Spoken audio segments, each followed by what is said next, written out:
able to find success in Phase 1 Part 2 is on Towers of Doom, and they will be taking us there for game number 2.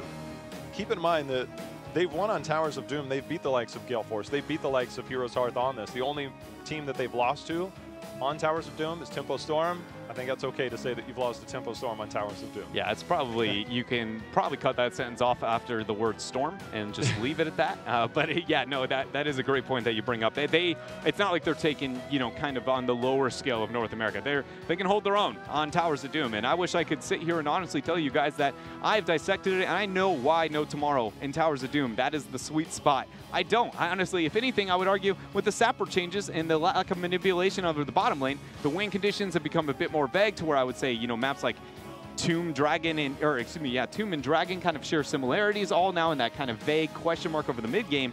And that's where teams that struggle with cohesiveness, you know, that are scrappy, typically they don't like those. But No Tomorrow, they're doing great even with those changes. I will say, the sapper changes have been so impactful.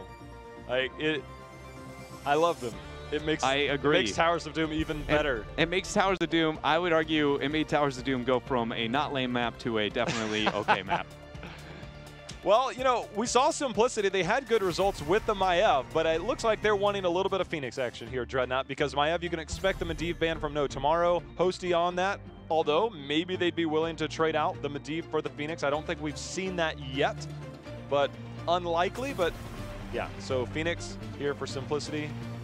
Willing to oh baby, I'm glad I wouldn't say willing to put an esport dollar on that, because yeah, never mind. You'd have been one esport-less, dollar-less. I don't know where I was going with that, man, but they're like, look, there's no way No Tomorrow takes Phoenix and Hanzo, and Hosty on Hanzo, he's cool with that.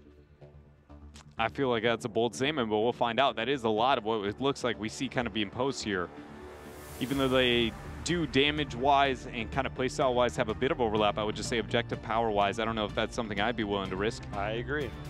Didn't we get a Phoenix Hanzo game on like Battlefield yesterday? Yeah, we did end up getting on the same team. I don't know what map we ended up getting on. Actually, you're right. It was on Towers of Doom. We got it from Simplicity. Simplicity versus Gale Force, yeah. Hanzo's pretty good. That was Towers of Doom. That was this very map. So let's assume that they don't commit to the Hanzo and the Phoenix together. I would assume it to be Phoenix plus insert what here at this point in time. Warrior already taken off, maybe support, commit to maybe the Stukov or something like, or neither. That. Okay, Simplicity will go that. Okay. I mean, you say that, but we're 0 for 2, J-How. You know, I'm no like math wizard here, statistician, but I hear that's not very good. You know, I mean, they ran it yesterday. They had a Stukov, but it depends on where they prioritize the Stukov. You know, I would say that for No Tomorrow, I anticipated the case for Hanzo against a Garrosh is to go into the Redemption at 1, so you have quicker auto attacks, and then at level 7, you go to the armor reduction, and that's one of Garrosh's main counters, is that Hanzo auto attack build between the 1 and 7. Doesn't matter what you go at 4 at that point, but the Stormbow at level 4 is pretty strong. So they ended up going ETC Genji instead. The one thing about the ETC pickup is that that could be the offlaner in this circumstance as well. That's something that we have to consider. I will say Genji priority has remained extremely high for No Tomorrow, even through maybe the rest of the drop for North America. There we see the Phoenix picked up. I really wanted to be Hanzo too. See the 1-2 punch. Just to see it? It's not going to be. Instead, sticking with that Stukov, understandably so, with the Garrosh already picked up. The kill potential within the 4, absolutely amazing. So I'm trying to think. Obviously, we've seen Zuna on the Phoenix so far. Hanzo, if he makes it through a second ban, I'd be a little bit surprised. But then where do we see Hosty go? What route do we see this? Do we get a Tassadar pairing with some of this? I mean, we haven't seen that, I don't think, yet.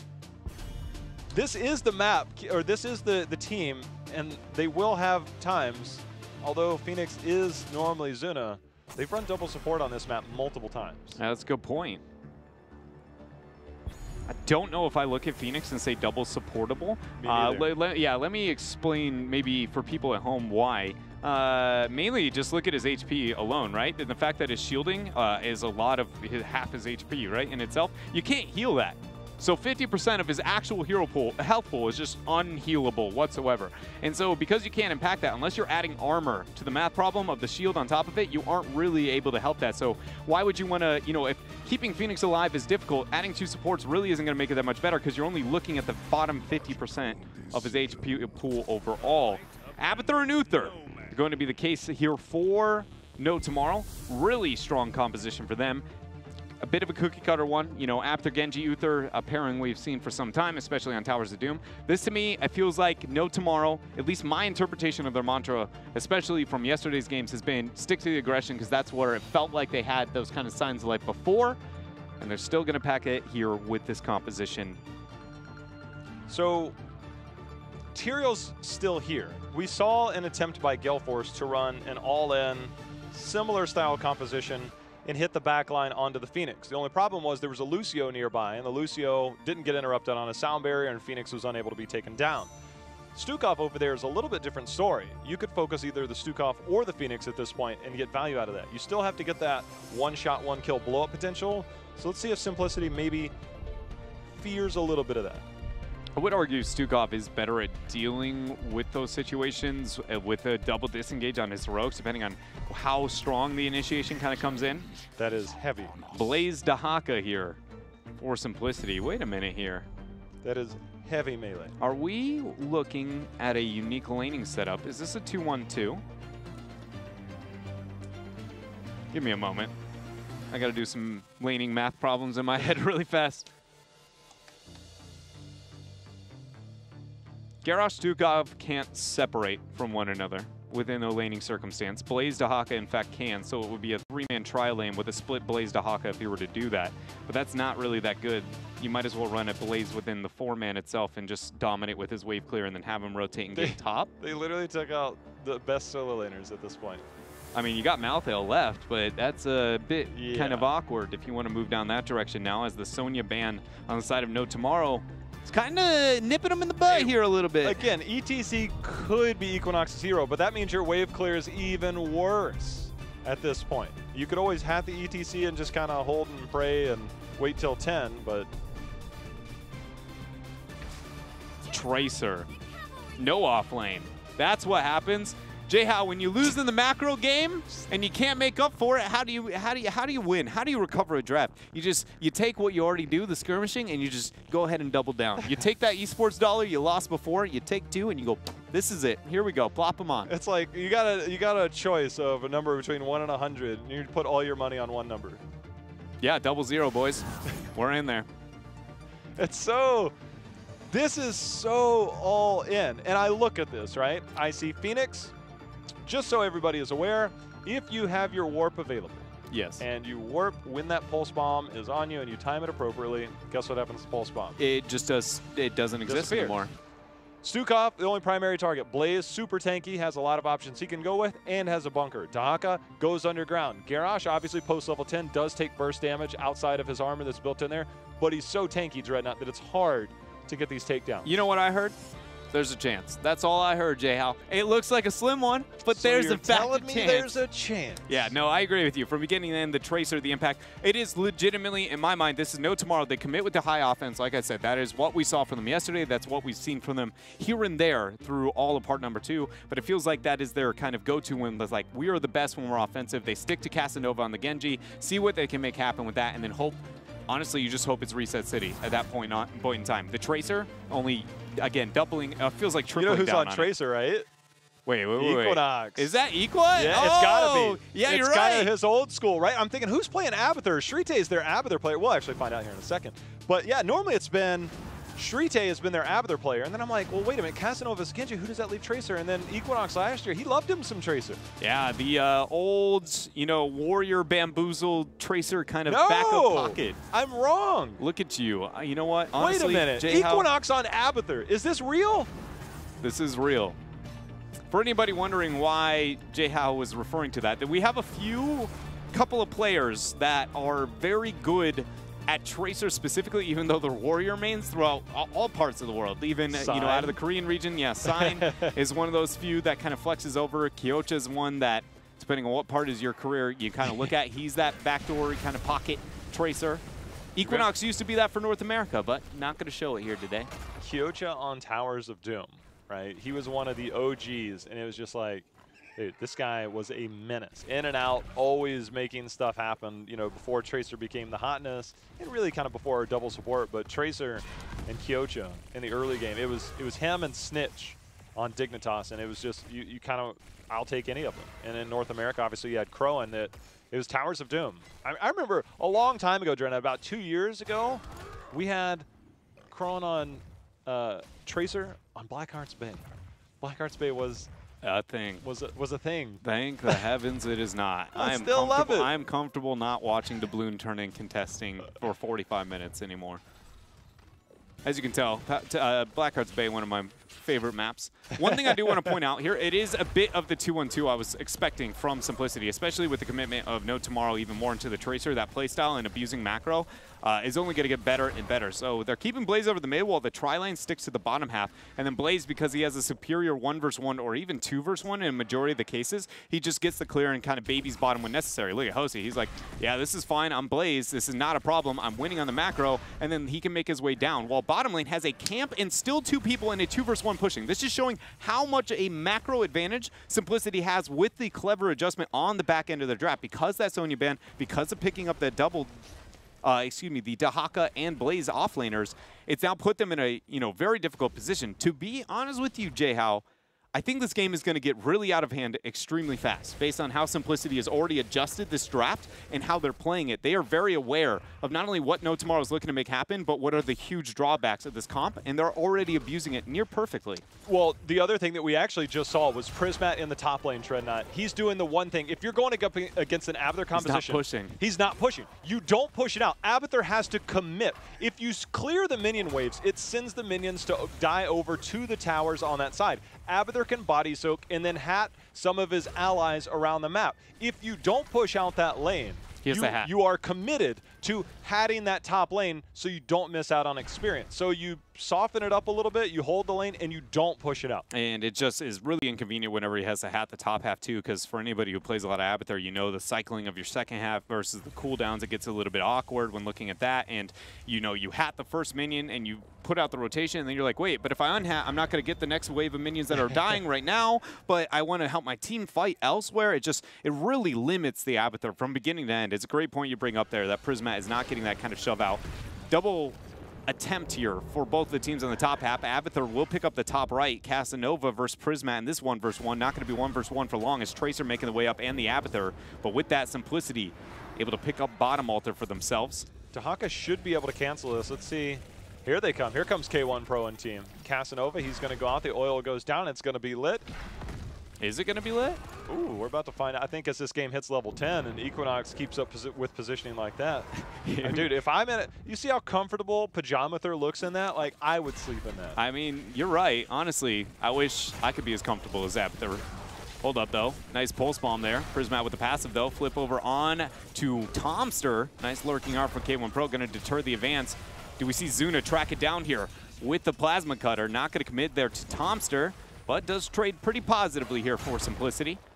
You mentioned that passive. Obviously, Hosty, he can make adjustments on his level 1, make sure he gets armor, things like that. I mean, there's so much that you can do. Hosty, one of our best. I mean, you could say back in the day he was one of the best flex players. He was always on whatever role was needed. He's taken up the primary carry role in this, but he still has that within him to play that. Prismat, got to be careful here in terms of how far he goes out. This is a full gank.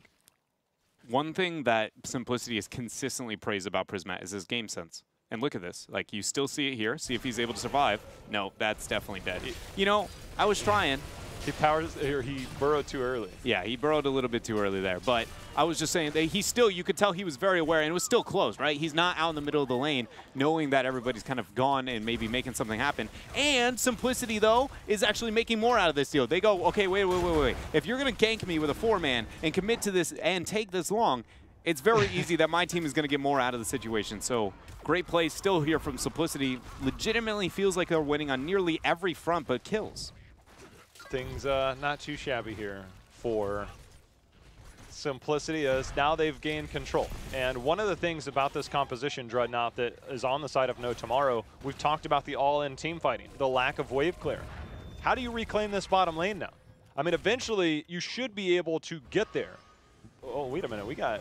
Oh, this is huge, actually. He can't get out of this. He can heal himself to life, but that's about it. 3-man jet propulsion. Dahaka's going to make his way up, healing once more. Lands the drag. Not going to land the drag, actually. Oh, my goodness. They commit to it, end up getting the reset, but Jin's now out very far. But again, at the cost of what? We're about to see Sappers picked up at the bottom trade. This is a trade I'd say No Tomorrow won. The last one I think they definitely lost, but this one I think that they still ended up getting the win because they got to find a way to get a breaking point over the bottom half. They can backdoor these Sappers, as you already see Jay Shrite and Casanova attempting. Zuna's Plasma Cutter seems to be enough to kind of thwart that back. Tens are not going to be here as the Sappers meet up to the front wall, but if Jin goes down, it would be a lot easier there as that cow is going to be one of the best deterrents towards the advancement of these Sappers. How many go in?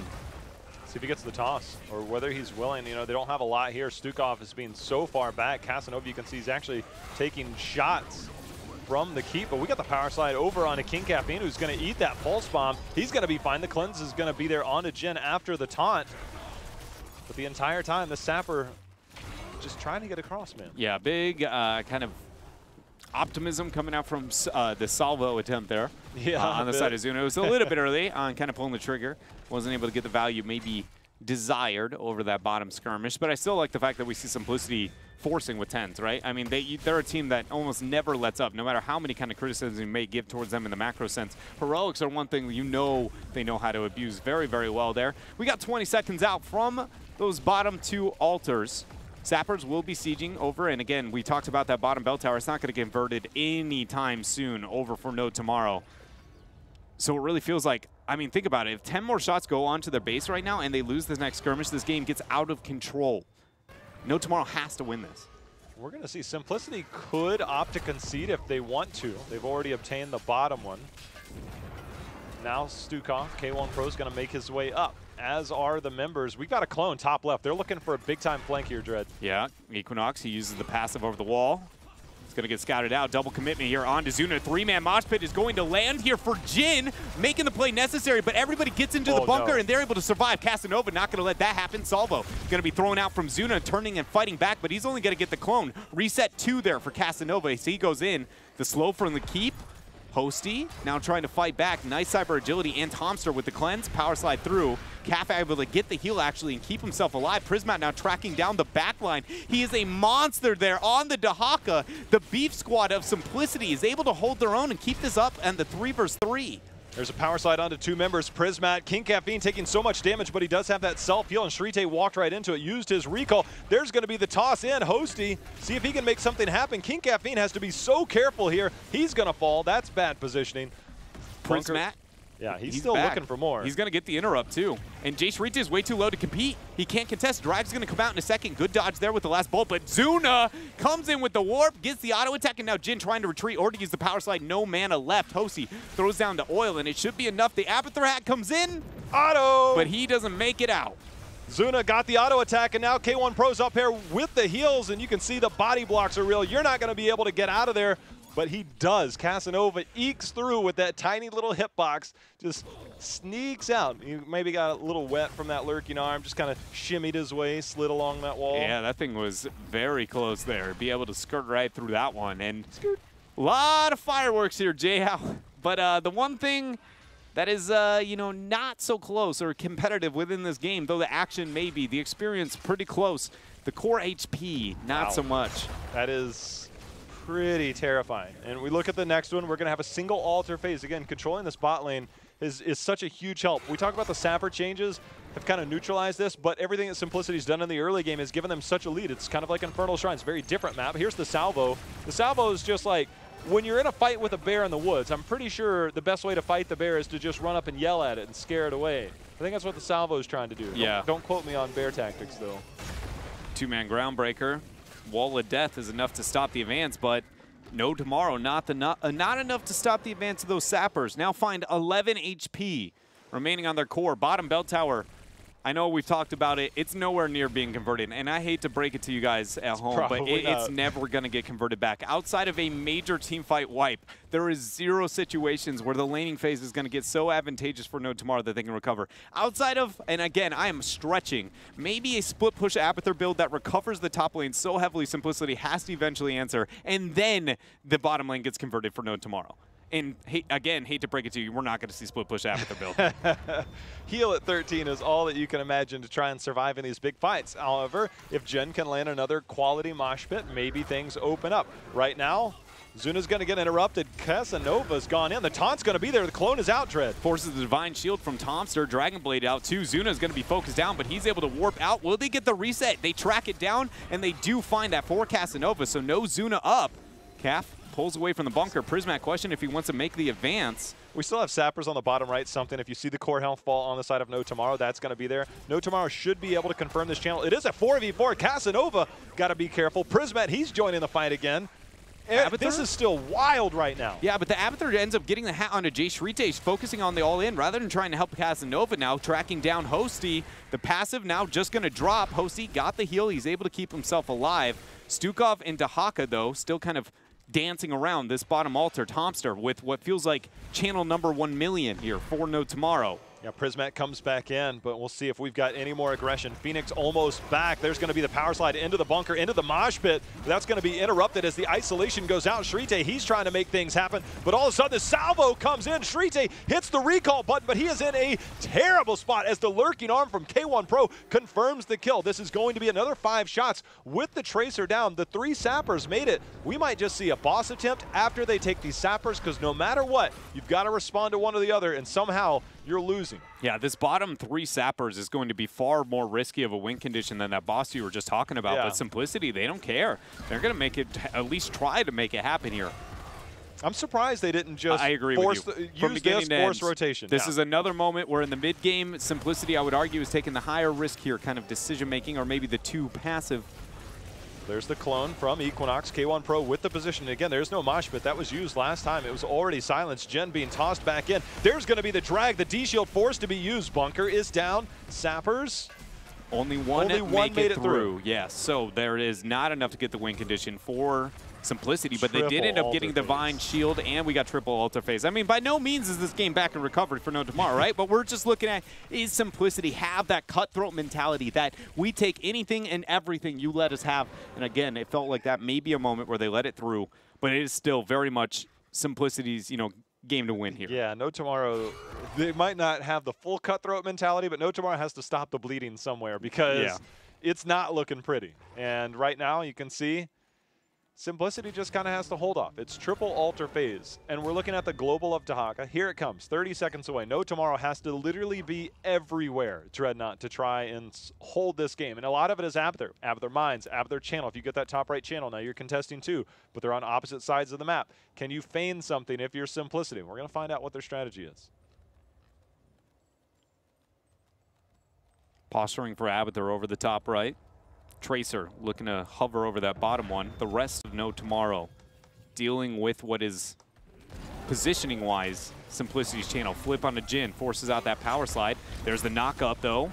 Nice jet propulsion from Hosty. Backline, massive shove onto the Genji. Casanova can't make it out, and that single-handedly gives K1 Pro and the squad the kill they need. Now they're going to open it up and start trying to get this channel. As Prisma and Tracer still in the 1v1 for that fight on bottom. Zuna got the channel, and that is GG. I was going to say, I was actually surprised Prismat didn't just brush Stalker up the minute the Tracer was there, but after you get that massive shove, K1 Pro's like, don't worry, guys, I'll put... You know the fun thing about that? He massive shoved the Genji. As the clone is coming out. So the clone spawns in the wall of death, and he single-handedly removes 2 Genjis with 1 heroic. No, it was gross. It was pretty gross.